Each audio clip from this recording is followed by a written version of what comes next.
What's going on, y'all? So listen.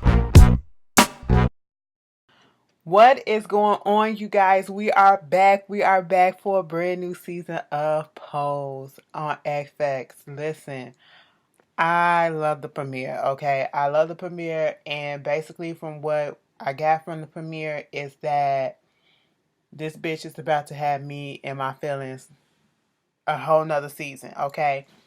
Like, they really did that shit. I'm just so happy that the show is back. Let me tell y'all something. Um, you're gonna no. I've been waiting for this show to come back ever since season one, and I just love the fact that everybody is now looking into the ballroom scene, trying to learn more about this scene and people, and then it comes back and Pride Month. Girl, listen, you can't tell us shit, bitch. You can't tell us shit. But anyway, let's just get into this episode. So, the episode starts off real heavy. All right. Once again, we getting, cause, and that's one of the things that I love about this show is because we're getting funny, we're getting shade, we're getting reading, we're getting gags, you know what I'm saying? We're getting all of that, but we're also getting the education. A lot of people who don't know, and believe it or not, there are a lot of people that don't know the difference between AIDS and HIV and don't know about the ballroom scene, don't know about, LGBT and the history and what, we had to endure, the things of, homophobia and all that shit, and then put racism into it. Oh, it's just a lot, We're going through it today still, but it was even worse back then when they had no knowledge of what stuff was going on and what stuff was, you know what I'm saying? I mean, HIV/AIDS was the gay man's disease, you know what I'm saying? Gay cancer, as they called it, and shit like that. The ignorance, we saw that poignantly in the episode when I get to it, but we saw a lot of ignorance, okay? And shout out to Bondi because she was talking, we was tweeting on we was on Twitter, and I said one particular scene. What was the scene? Oh my god. One particular scene reminded me when Angel was doing her photo shoot. It reminded me of, if go back and look at the HBO show Gia with Angelina Jolie. She was playing the supermodel Gia who actually died from AIDS. You know, and she, that whole photography scene, for some reason it reminded me of her photography scene, but she was more willing to do all that stuff, get naked and do all that, but we was talking about the end scene of it where she passed away, and it ties into the beginning scene of this episode when Pray Tell and Blanca were going on this boat to this island. I forgot, what was it called, Potter's Island or something like that. Either way, it's part of New York, but it's where those who don't have people claim their bodies, or they don't have enough money to bury them. They just bury them out there, and then they said that they separate the ones who had HIV, AIDS, or I should say had AIDS, and separate them from the rest of the people. And was like, and like Blanca said, or Blanca and Prazel said, they all dead. So what can you do? Like, you can't spread it or whatever. It was like, bitch, we don't know how this shit spread still. And it started off in 1990. Okay, it was in the late 80s when we the first season. It's 1990 now, and still there is no that much information, as much going on, and people are still ignorant to what's going on, and not because they chosen to be ignorant. They just don't know because nothing is given out for it. And people's not helping. The government is not helping out the way that they should, and it's just a mess. And so that scene reminded me of, that's what me and Bondi was talking about, because when Pray Tell finally started talking about the reason why they were there to meet, to see the last burial place of a boyfriend of his, an ex-boyfriend of his that passed away by himself. He tried to reach out to him, but he never reached out back.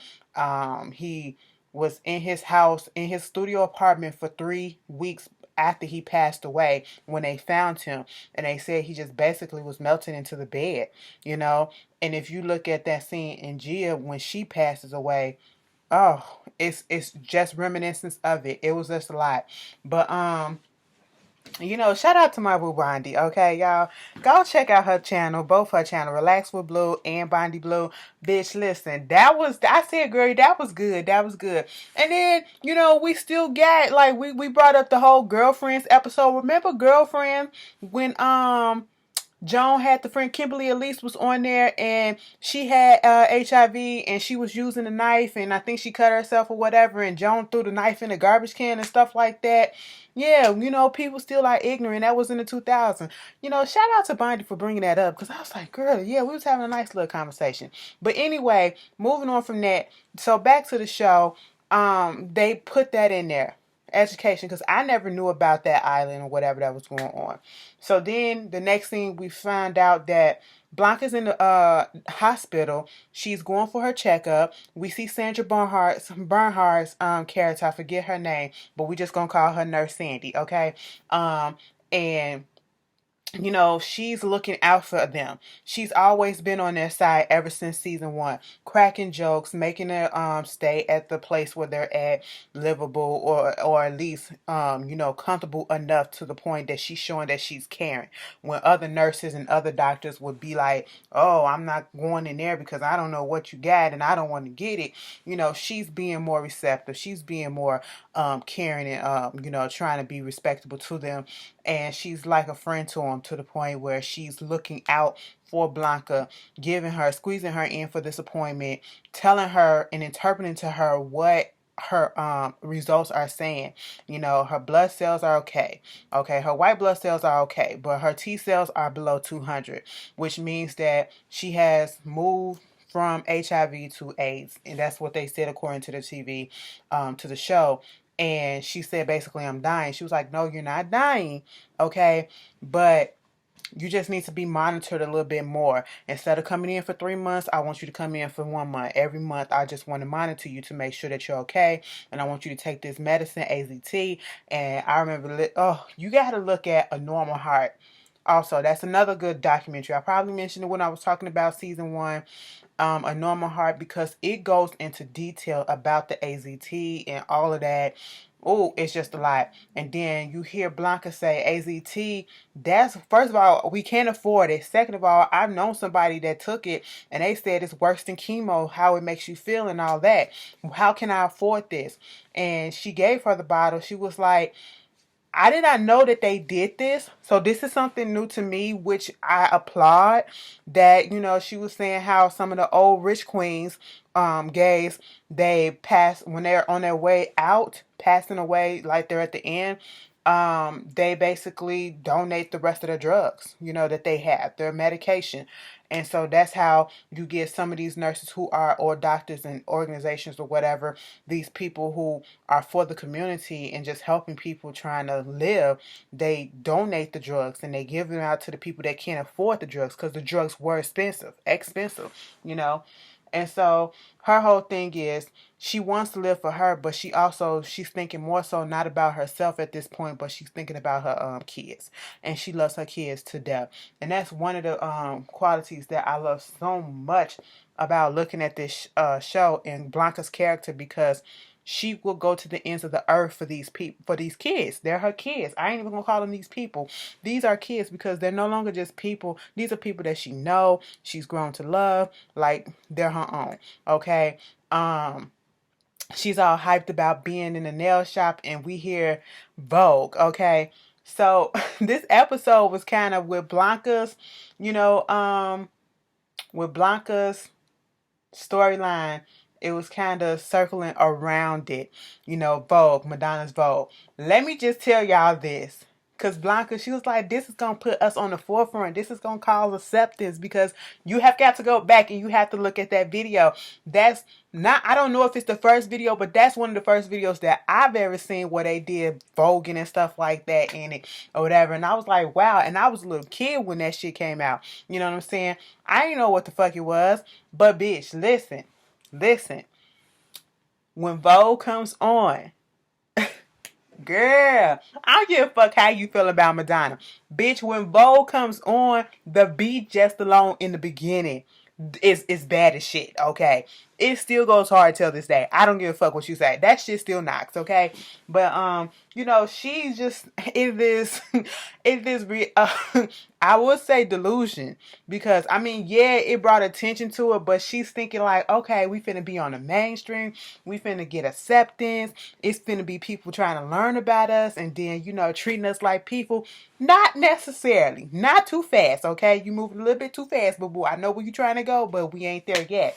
All right. So, you know, she's at the nail shop. She's doing people nails still. She's getting all hype about that. You know, they go to the voguing scene. And then, Jesus, they was doing Vogue or whatever. They was doing realness or something. Angel came out there, bitch. Angel came out there and she did that shit. Okay. Angel, she was just giving you every fucking thing. Angel was feeling her zhush. Okay. She was feeling her zhush this episode. And I was so here for it.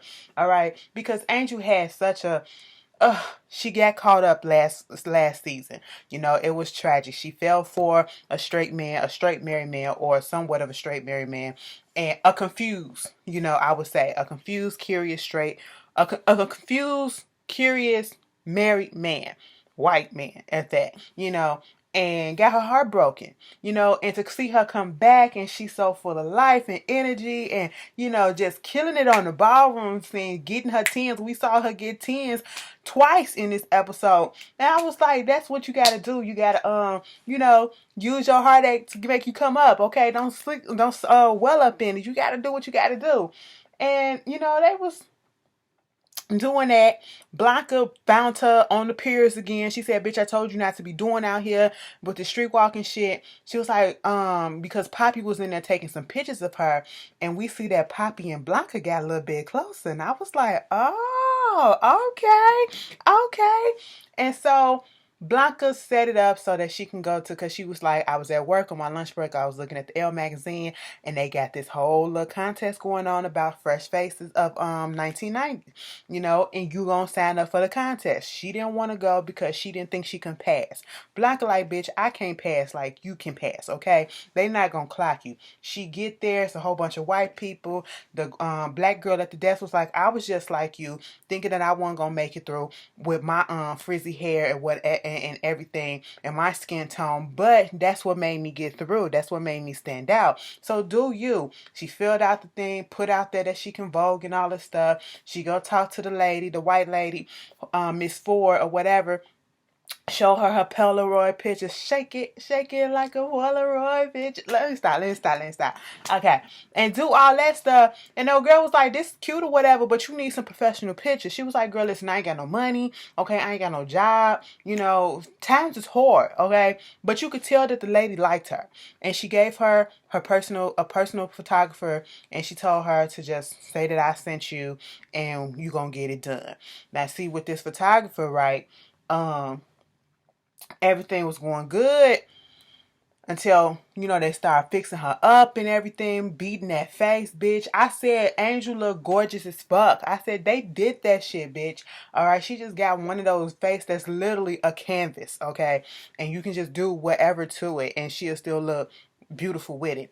And she was like, he said, how you paying for this? She said, we can do what's the setup? She said, bitch, we can do one. Cause I can't afford anything else. He said, that ain't how that work. Okay. And she was like, well, I mean, what you want me to do for it? Do you got layaway? When she said layaway, I like to fell out. I said, girl, no, one picture a day.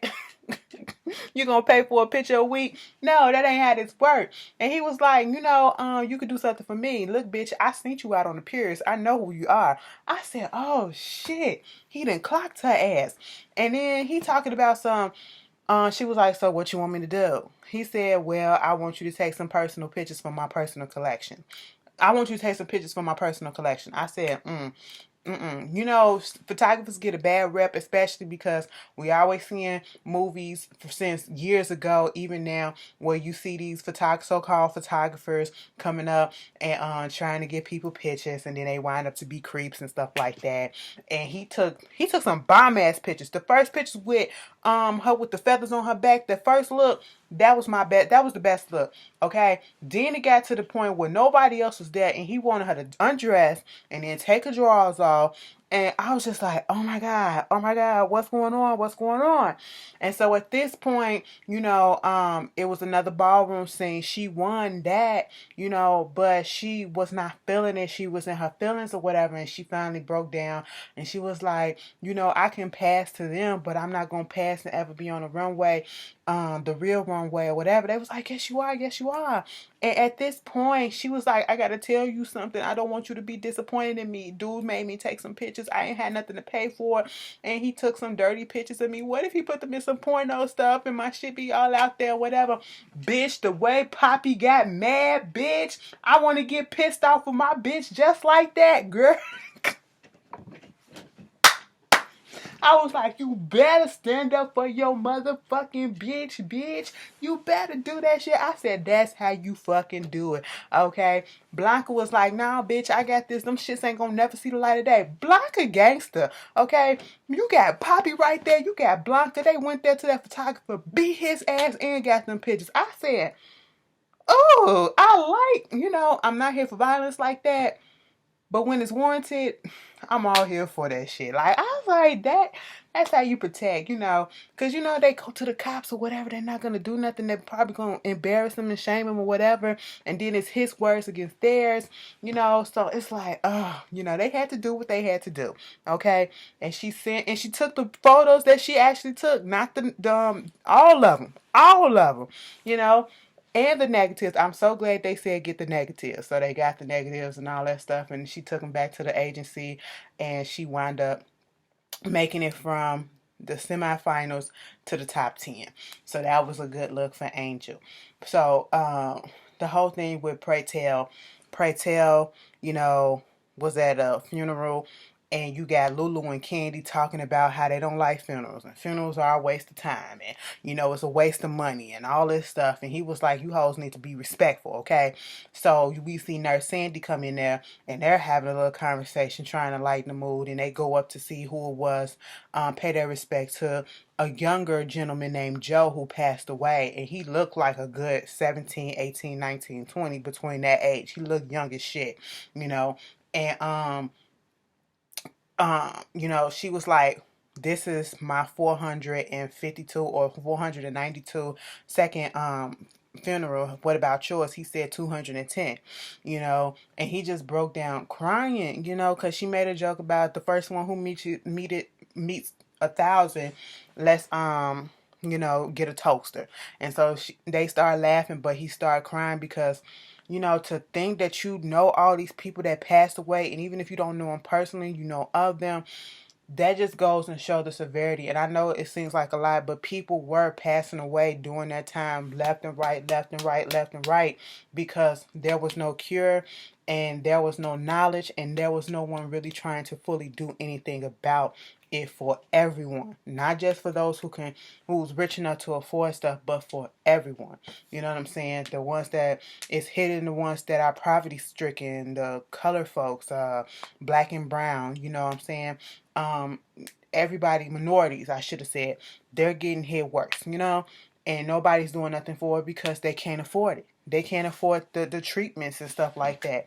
And so people are dying, And so at this point, Sandy took him to this meeting, this ACT UP meeting. And at first he didn't want to be there because it was going to be a whole bunch of white folks. But you got some black folks scattered around here and there. You had this black lady, she was there. They talking about the issues that's going on, and especially with the church and the cardinals saying, oh, the reason why there's AIDS is we don't need condoms and stuff like that. You just need to, if you want to fight HIV, AIDS, or whatever, you have to, abstain for sex or whatever. And so they were going to protest and go to the church. Blanca made it so that everybody had to go there. And so at this point, we see Elektra, okay? Elektra, she comes in late for dinner, and it was just making me like, every time I was like, bitch, what? Every time she called Blanca, Mother Blanca, I was like, oh shit, mother, okay. Couldn't find out Elektra was contributing to the household a little bit, because Elektra, it seemed like Elektra and Blanca was the only ones who had real jobs, you know what I'm saying, and actually doing stuff. Or, we don't know what it is that Miss Elektra is actually doing, for her little side gig. While she coming in late, all of a sudden she got these minks and stuff like that. What are you doing to get this money to buy this mink and stuff? So they're trying to figure that out. She didn't want to come to the meeting, to the church and all that stuff. She more about the ballroom scene, and we already knew it's not outside her character because we saw that scene once Elektra bailed Blanca out of jail in the first season. She said she wasn't about that shit. She put it out there clearly. The reason why she bailed out because she needed to win against Blanca, not because she cared about the cause or whatever it is that she did. She don't give a fuck. So at this point, they go to the church and they pose a stand-in protest. The cops is called, and this is why I'm talking about some ignorance. They came in there with face masks, with like gas masks or whatever, so that they can't, quote unquote, catch nothing. I'm like, get out of here. Get out of here. The ignorance. Of course, they went to jail. And then there's the ball later on that night or whatever. And you see Elektra, she goes up there. It was like the French Revolution thing. Okay.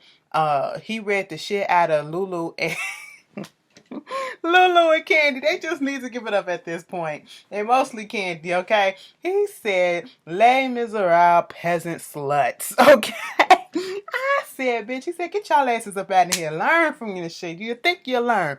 But you get Elektra comes up there and she's Marie Antoinette with the holster or whatever that they use to make the dress look out, and so it twirls at the bottom, look like a carousel. They acting the whole thing out. Now, where they should have stopped was when they did the let them eat cake, and they was feeding her the cake. Okay, they should have stopped right there. Bitch, they started, pulling her stuff off, whatever. They pulled out a makeshift guillotine. He said, y'all made a guillotine for this mess. I said, I know. Did the fake head cutting off. And at this point, Pray Tell was like over it. It was like, you care more so, call the Elektra out. Okay, the fact is, you didn't even come to stand up for your brothers and sisters who's going through the struggle. You don't even care about your community. You care more so about a trophy. Okay? She was like, why don't you just tell the judges to give me my score? Oh, they already know what it is, bitch. You won. You got the grand prize just like you did last week, the week before that, and the week before that, Granny. I said, oh, no, don't call her Granny. Don't call her Granny. That was a sore spot. I said, and he just went in about, how he was arrested and 111 people was arrested and you just care more so about this trophy and your priorities fucked up basically. And she didn't give a damn. She didn't give a damn because when they had dinner later that night or the next night, she wanted them. She was late. She had an attitude. Of course, she still thinks she's Elektra abundance, and she's not. You're living with a whole bunch of people in a raggedy ass apartment, okay? So you need to chill out. And at this point, I'm surprised ain't nobody try to take her stuff and sell that shit, bitch. Because I probably would. But anyway, just to teach her a lesson. But Pray Tell at the house eating with them. And she gets into it with Blanca because Blanca's like, you didn't set the table. We got rules. Dinner is at 8 o'clock and where is you at and all this. And she just goes off and she was like, you treat me like this and they don't have to work. I'm not like these bottom feeding ass whores at this table. You're not going to treat me like an indentured servant and all this shit so I could sit here and eat this seasonless ass food. And, first of all, what got me was the fact that they was drinking Kool-Aid out of wine glasses. That's up there with when Tammy was drinking that beer out that wine glass and sipping it through a straw. Okay, but anyway, she said all that shit. Went the fuck clear blue off and flipped the damn table. She said this toilet wine ass shit. I said, oh, what we doing? She said, oh, and you ain't got to say nothing shit, bitch. Because Blanca got up and said, Elektra. She was like, now, see, bitch. She was like, no, you ain't got to say nothing. I'm gone. I quit, bitch. And let me just tell you this. Don't I ever see you up in the ballroom scene again. This bitch gonna go over there to Lulu and goddamn Candy and say she joining the house. I said, oh. Okay. If you say so. If you goddamn say so. When Blanca wanted to do that protest, her boss wouldn't let her go, so she quit. So she's going. Her whole storyline is trying to get a new shop because she did say she's gonna get a shop, and that's what her thing is gonna be. Damon is still waiting on um Ricky to come home. He comes home off a tour with Albie Shore in a week, so we're gonna see how that is. Bitch, did you see? I ain't gonna spoil that shit. I ain't gonna spoil that shit. You saw the preview. One part just really pissed me off. I'm gonna have to go there. One part on the preview that they said was coming up in the season was when Ricky and Damon was getting into it, and Damon was like, "And I can't believe I let you convince me to not use a condom again." I said, "Bitch, again? Are you serious? Oh my God. Jesus Christ." So I did like the scene between Blanca and Angel when she was cleaning the floors and she was telling her about her T cells being low and what she needs to do and all that stuff. I did like that. At the very end, the last ballroom scene, they was talking about where did the what is it, snap, tip and dip, whatever, come from, and from this guy Paris, and from one of the ballroom people comes in, bring his bag after looking in the magazine, copying the models and stuff like that. And then they said we're gonna give pay homage to Paris. I said Paris is burning. Is that what it's from? But anyway, then they see and we hear Vogue again. Vogue, Vogue and all that shit, Madonna's Vogue. And I was just like, okay, cute. And I'm looking at who's on the floor, and I said, he looks fucking familiar. And I'm like, what? Jose Gutierrez Extravaganza. He was in the Vogue video. He was also on a tour with Madonna back then too. I was like, yes, come on. History. Listen, that made me so happy. But anyway, that was Pose. It was a beautiful episode premiere. You guys tell me what you feel about it, and I will be here every week giving you reviews for this show, of course, okay? And make sure next week also when you watch Pose, I'm doing also Ambitions, okay, on. All right, and y'all know tomorrow is Queen Sugar. Just letting y'all know, okay? Boo Boo is back. All right, I'll see y'all later. Peace.